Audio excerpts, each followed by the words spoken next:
After last night's loss to the New Orleans Pelicans, the Dallas Mavericks are currently 22-19. We're on a 3-game losing streak and are currently the 7th seed in the Western Conference.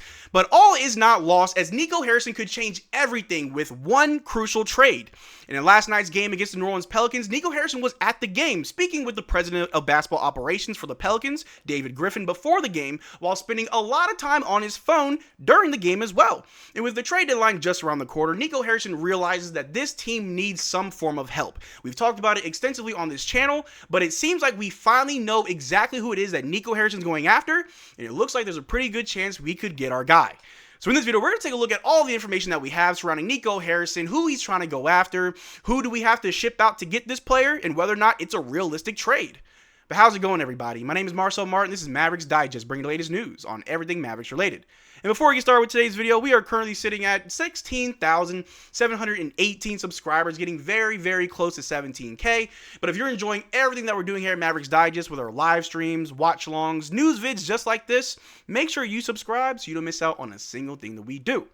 But like I said, we lost to the New Orleans Pelicans last night. We're currently 22-19. We're the 7th seed in the Western Conference. 3-game losing streak. We still don't know when Luka Doncic will be back. They're saying it's going to be before the All-Star break, but in my opinion, it may be best if we wait till after the All-Star break. We got Kyrie Irving dealing with a bulging disc in his back, where he came back for the Nuggets game that we lost, missed the Pelicans game, and now it's being reported that he'll be back for the game tomorrow against the Oklahoma City Thunder. The Dallas Mavericks are slipping out of that playoff spot. We are now in the play-in territory, but like I said, all is not lost. Nico Harrison is a hard man at work. He was spotted at last night's game on his phone, obviously speaking with David Griffin before the game, but during the game, he was doing his job as a GM, as Nico Harrison has done for this team. He has made magic work. Over the summer, he went out and got Klay Thompson, got Najee Marshall, got Quentin Grimes, even Spencer Dinwiddie. All 4 players have been huge for the Dallas Mavericks' success that we've seen so far this season. And although we are 22-19, the 7th seed, it doesn't look that good, it isn't because we don't have talented players. Obviously, with players getting injured, we have Derrick Lively with a sprained ankle. Who knows when he'll be back? Jason Kidd said it might be a few days. Luka Doncic, like I said, probably before All-Star break, maybe after All-Star break.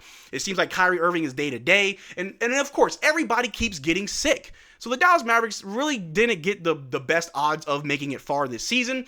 But all is not lost. If we take a look right here, the Mavs and Pelicans play today. Both Zion Williamson and Derrick Lively will be inactive. Nico Harrison and David Griffin will meet in person for a conversation. Zion Williamson could be a Dallas Maverick tomorrow. Now, although I don't believe that Zion Williamson will become a Dallas Maverick, but David Griffin and Nico Harrison did speak, and obviously with the trade deadline just around the corner, it is February 6th in only 2 short weeks. Nico Harrison is going to be hard at work. We went over just a few weeks ago how we were adamantly trying to get Dorian Finney-Smith before the Lakers came in and just came out with a better offer. We don't know what our offer was, but Nico Harrison has been on the phones. The reports came out. The Dallas Mavericks are one of the most adamant teams across the league as far as trying to get a deal done to make this team better. And Nico Harrison isn't no pushover. He's not going to give away Luka Doncic for Jonas Valanciunas. He's obviously trying to get the best deal possible, and it seems like we have an idea of what that player could potentially be. And shout out to my little inside source here. Sent him a message saying, did you ask him about Herb Jones? Speaking about Nico Harrison. And my inside source replied to me by saying, I said to him, so why are you out here watching the game out in New Orleans? You trying to pick someone up? And he was hinting that a deal is in the works for a defensive wing from the Pelicans. Wouldn't tell me a name, but he did let out the slightest grin when I said Herb. And I replied saying, a defensive wing, you say? Herb? Well, he is hurt. My source replied by saying that dude is emotionless, straight-faced the whole game. Now, obviously, Nico Harrison is a shark. He gets deals done. He has done great things for this team. As we all say, in Nico, we trust. We can trust that we have a GM that knows what he's doing. But it's very interesting if it is Herb Jones. Obviously, there's other defensive wings on that team that I don't think we could go after. Brandon Ingram, being one of them, is wanting a bigger contract, a contract we honestly can't give him. And if we were to trade for someone like Brandon Ingram, we'd have to give up way too much. But Herb Jones is a player that we could potentially go after and is having somewhat of a down season, but we could definitely get the best out of him for the Dallas Mavericks. But how good has Herb Jones been playing this season? Well, let's take a look. Before he got injured, he was averaging 10.3 points, 3.9 rebounds, 3.3 assists, 0.5 blocks, 1.9 steals, 1.8 turnovers, 3.3 fouls per game, while shooting 43% from the field and 30% from three. Like I said, it's a down year for Herb. Shooting percentages are down, production is down. He is injured, hasn't been able to play a lot of games, but is it possible to trade for Herb Jones, who is injured? Well, yes, we can trade for Herb Jones as long as both teams agree, knowing the status of Herb Jones. And who would we have to ship out? Obviously, Herb is a player that would be just an amazing on-ball defender, a point of attack defender, someone that we've definitely been missing ever since we lost Derrick Jones Jr. He would be a great backup to PJ, a backup to even Klay Thompson, maybe even a starter if Jason Kidd wants to mess around with our lineups. But who would we ship out? A lot of people over the last several weeks, feels like the last few months, have been mentioning Daniel Gafford. And although I don't want to trade Daniel Gafford, I obviously feel like it's Maxey Kleber, and maybe you throw in Jaden Hardy as well, a first-round pick. But maybe we do have to send out Daniel Gafford, and if you do have to send out a young player, that young player may be Jaden Hardy. And if we look at last night's game, both Daniel Gafford and Jaden Hardy had great games. Maybe they were just out there auditioning for their new team. Maybe that's why Jason Kidd has been giving Jaden Hardy even more minutes, although we could honestly play a little bit better if we go more to Spencer Dinwiddie, possibly, maybe go to Najee Marshall instead of Jaden Hardy. But we have been playing Jaden Hardy more. He has been playing very well, for the most part, playing very well. One of the best three-point shooters since the middle of December. Maybe that's the price tag. The New Orleans Pelicans have mentioned that they're not looking to trade Herb Jones, but that was before he got injured. If we take a look right here, the Pelicans announced that Herb Jones has suffered a torn labrum in his right shoulder and will be out indefinitely. And with that injury, the asking price for Herb Jones could go down. I can also see that this news, coupled with this, that saying that the New Orleans Pelicans are open to trading anyone on their roster except for Herb Jones, Yves Messi, and Trey Murphy. While naturally resistant to trade inquiries for their younger gems, Herb Jones, rookie Yves Messi, and Trey Murphy III, word is that the Pelicans are essentially open to trade pitches for pretty much anyone else on the roster, apart from those three, amid a 5-21 start and more injury woe than even the Philadelphia 76ers. This was earlier in the season. And so with this news that, okay, the Pelicans don't want to move Herb Jones. Herb Jones is now injured and out for the rest of the season. I would imagine that rival GMs have probably stopped asking about Herb Jones, but that's why Nico Harrison is different. Nico Harrison was able to flip Grant Williams and Seth Curry for PJ Washington. Now look at how great the Charlotte Hornets are doing.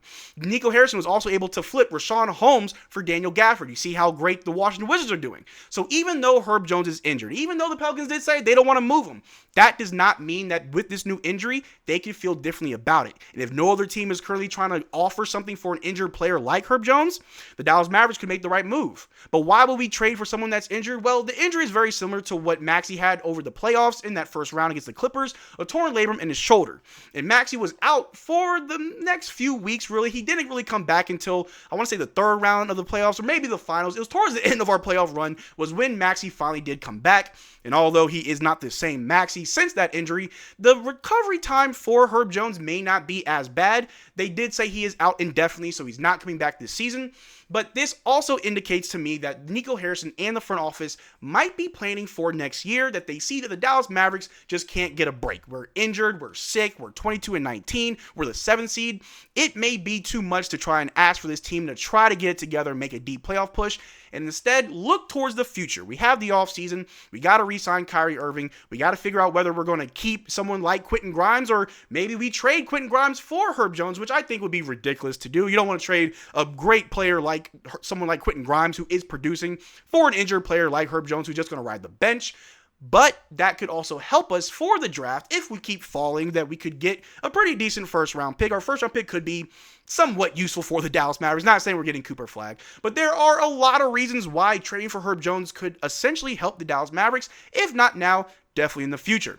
And like I said before, the Dallas Mavericks are the 7th seed. We have slipped down below the Los Angeles Lakers, only a half game above the Minnesota Timberwolves. And with the upcoming schedule, we are playing the Oklahoma City Thunder tomorrow, the Hornets on Monday, which hopefully we do win that, unless Josh Green wants to have a revenge game.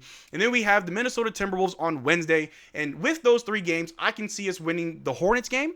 If we end up losing the Thunder and the Minnesota Timberwolves, we are going to slip slower and slip faster and faster down the seedings. And honestly, it'll be pretty tough to try to climb out of that, because then we see the Thunder again. We see the Celtics. We do get a break playing the Wizards at the end of the season. We do see the Pelicans again, but we saw how great that went. And with no real timetable for the return of Luka Doncic, with Kyrie Irving potentially being day-to-day with his injury, and we got Derrick Lively dealing with an ankle injury, the Dallas Mavericks may benefit from looking towards the future. And if they can pull it off, that Herb Jones will be a Dallas Maverick with some form of trade. Maybe we got to trade Daniel Gafford and then go to another team to find a backup big, where a lot of people are leaning in that favor. Or maybe you give them another young player in exchange for their injured young player in Jaden Hardy. Something has to happen. The Dallas Mavericks are slipping slowly. This season, you could write it off. You could try to say that when we're healthy, things can turn around. But Nico Harrison is obviously hard at work. If nothing happens, that doesn't mean we're not trying. It just means we couldn't get the job done. But let me know what you think in the comment section down below. Do you think that we could pull it off and get Herb Jones? Do you think that's the right trade that we need to make? Let me know what you think in the comment section down below. We'd have a conversation about it. But that's what I got for you guys today. Thanks for making this far to the video. Make sure you check out our Twitter and Discord. Links in the description below. Consider becoming a channel member. We are doing a giveaway on this channel every single month. The only way to enter our giveaways is to become a channel member of any tier. But until next time, y'all take care. Drink water. Peace.